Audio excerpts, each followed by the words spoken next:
अस्सलाम वालेकुम दोस्तों, नाइम्स वर्चुअल अकेडमी जे प्लेटफॉर्म तां आहियां मोहम्मद हाशिम राव। अॼु असां आइसोटोप्स जे बारे में पढ़ंदासीं त आइसोटोप्स छा हूंदा आहिनि।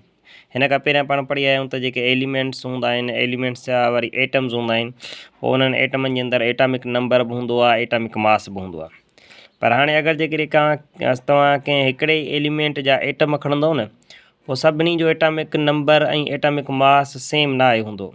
मुंहिंजी ॻाल्हि करण जो मक़सदु इहो आहे त सपोज़ कयो तव्हां वटि कार्बन जो हिकिड़ो एटम आहे।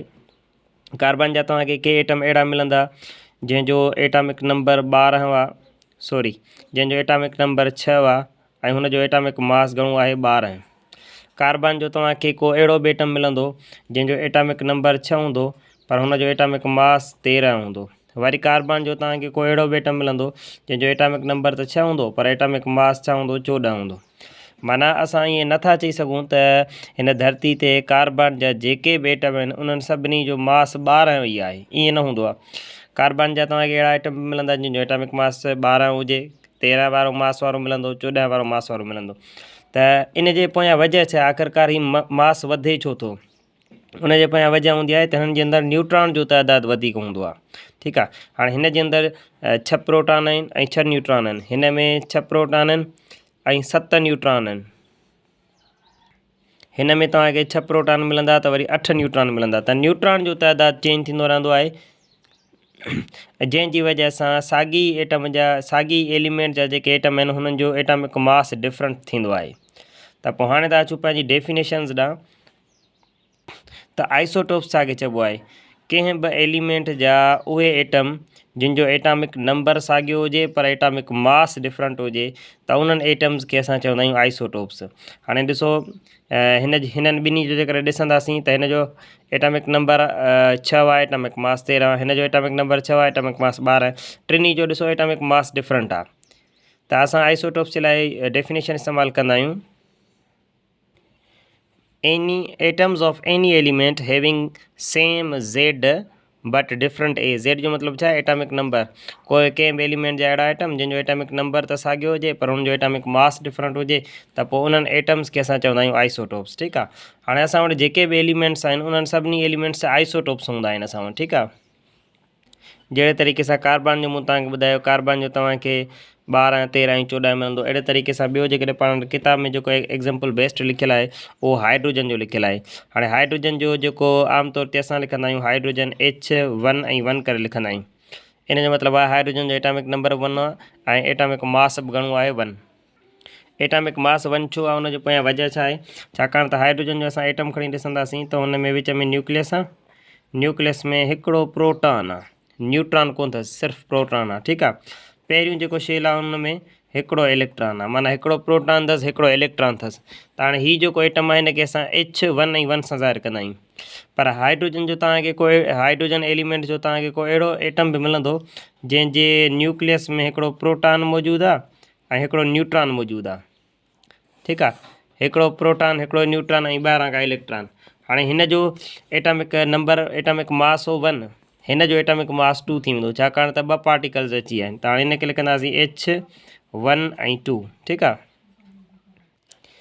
अहिड़े तरीक़े सां वरी हाइड्रोजन जो ॿियो बि तव्हांखे मिलंदो जंहिंजे न्यूक्लियस में 2 न्यूट्रॉन्स मिलंदा, हिकिड़ो प्रोटॉन मिलंदो ऐं ॿाहिरें शेल में हिकिड़ो इलेक्ट्रॉन। इलेक्ट्रॉन हमेशह सेम रहंदो आहे, प्रोटॉन बि हमेशह सेम रहंदो आहे, सिर्फ़ु न्यूट्रॉन जे तइदाद में फ़र्क़ु ईंदो आहे। ठीकु आहे, ऐं हिनखे कीअं लिखंदासीं? H हेठि लिखंदासीं 1, मथे लिखंदासीं 3। ठीकु आहे, त हाणे हीअ छा थी वियो? हाइड्रोजन जो एटॉमिक नंबर 1 थी वियो ऐं एटॉमिक मास घणो थी वियो? 3 थी वियो। हाणे हीउ जेको हाइड्रोजन जो हीउ जेको एटम आहे हिनखे असां, हीउ जेको आइसोटोप आहे, हिन आइसोटोप जे लाइ असां हिनखे चवंदा आहियूं प्रोटियम। प्रोटियम, ठीकु आहे। ॿियो जेको आइसोटोप आहे जंहिंमें हिकिड़ो न्यूट्रॉन मौजूदु अथसि हिनखे असां चवंदा आहियूं ड्यूट्रियम। ऐं जेको थर्ड आइसोटोप मौजूदु आहे हाइड्रोजन जो हिनखे असां चवंदा आहियूं ट्राइटियम।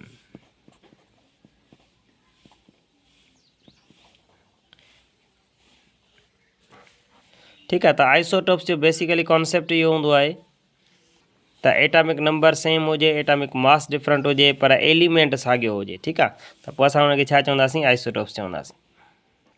हाणे त हलूं पाण त आइसोटोप्स जो यूज़ किथे किथे करे सघूं था असां, ठीकु आहे। हाणे जेको आइसोटोप्स जा जेके यूज़िस आहिनि, पंहिंजे बुक जे अंदरि हिकिड़ो टेबल ॾिनल आहे, उन में मुख़्तलिफ़ आइसोटोप्स लिखियल आहिनि ऐं हिन पासे हुननि जो अॻे पासे हुननि जो यूज़ लिखियल आहे। ऐं उन हवाले सां पोयां जेका IB जी टेस्ट थी 5 खां 15 स्केल वारी, उन में उन्हनि मां सवाल बि आया हुआ।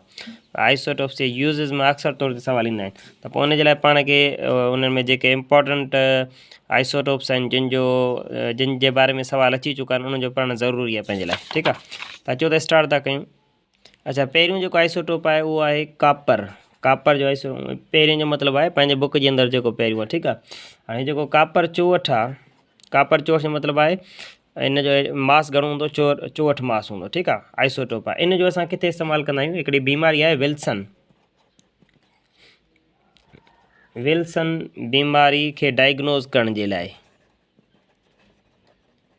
हिन बीमारी खे डायग्नोज़ करण जे लाइ असां कापर 64 जो इस्तेमालु कंदा आहियूं। उन खां अलावा असां कैंसर जे सेलनि खे ख़तमु करण जे लाइ, किल कैंसर सेल्स, इंसान जे जिस्म जे अंदरि कैंसर थी वेंदी आहे त पोइ कैंसर जा जेके सेल हूंदा आहिनि उहे वधंदा वेंदा आहिनि, पोइ उन्हनि कैंसर जे सेल्स खे ख़तमु करण जे लाइ असां कापर 64 आइसोटोप इस्तेमालु कंदा आहियूं।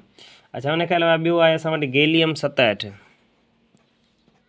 गैलियम 67, हाणे हीअ आइसोटोप असां किथे इस्तेमालु कंदा आहियूं, हिन जे लाइ असां लिखंदा आहियूं त डिटेक्शन ऑफ कैंसर सेल्स। हाणे इंसान जे जिस्म जे अंदरि जेके खोड़ सारा सेल आहिनि, उन्हनि में कहिड़ा कहिड़ा सेल कैंसर जे इफेक्ट में अची चुका आहिनि, माना कैंसर इफेक्टेड जेके सेल आहिनि, उन्हनि खे डिटेक्ट करण जे लाइ असां गैलियम 67 जो इस्तेमालु कंदा आहियूं। ऐं प्लस में हिन जो ॿियो असां इस्तेमालु कंदा आहियूं प्रोलॉन्ग्ड इन्फेक्शन जे लाइ। प्रोलॉन्ग्ड इन्फेक्शन खे डिटेक्ट करण जे लाइ, ठीकु आहे। प्रोलॉन्ग इन्फेक्शन छा खे चइबो आहे, माना वॾे अरसे वारो को ज़ख़्म आहे, को पुराणो ज़ख़्म आहे जेको कंहिं इंसान जे जिस्म जे अंदरि मौजूदु आहे, उन खे डिटेक्ट करण जे लाइ, उन खे मालूम करण जे लाइ असां गैलियम 67 आइसोटोप यूज़ कंदा आहियूं, ठीकु आहे।